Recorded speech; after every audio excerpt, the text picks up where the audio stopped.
কি দোষ করেছি? আমার মাঝে একটু ব্যথা হয়েছে, আমি বউ হিসেবে এটাও করতে পারবো না। আমার স্বামীর কাছে তুমি স্যার আমার কেডা আছে কো? আমার বাপ মা তো থাইকেও নেই, তুমি আমার কাছে থাইকে যদি আমার না দেখো আমি কোনে যাবো নে? একটু মাজা ব্যথা হয়েছে, একটু মালিশ করতে চাইছি, তুমি সালিশ বসাইবে? ঠিকই আছে, একদম ঠিক আছে। এই এতদিনে তুমি একটা উচিত কথা কইছো। সালিশ বসাইলে আশেপাশে গ্রামের সবাই জানতে পারবো যে 19 থেকে 20 হয়ে হে এইখানে আইসা সিকুর মারতে থাকে, বেমাইতে থাকে, ঠিক আছে, অভিনয় করে, সবাই জানবো। ঠিক আছে, একদম সালিশই বসাও। আরে মাথা মোটা বেডি, সালিশ বসালে তোর সমস্যা হবে নি, মানুষ জানবে নি যে তুই কেমন খাটাস, বড় বড় তুই দেখিস নে।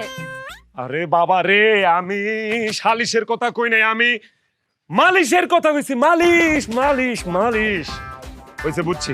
তোর মালিশ মুলিশ কিচ্ছু করুন লাগবে না, তোর মরে থাকা তখন মরা লাগবে না, মরুম আমি।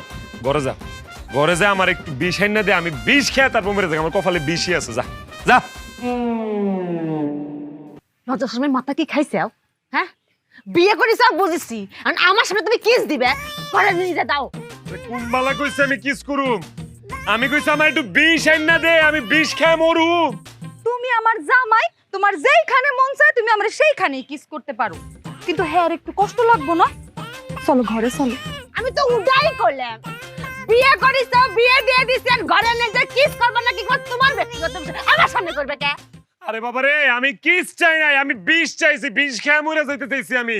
লাগবো না তোর বিষ দ। আল্লাহ তুমি আমার উঠায় নাও। এ কে কই আছে? আমার মাইরা ফালাও, আমার মাইরা ফালাও। কিছু তোরা তো লিখে লিগা তুমি না ধরতে কইলা, এর জন্য ধইরা ফেলেছি। আমি কইছি আমারে মাইরা ফালাও।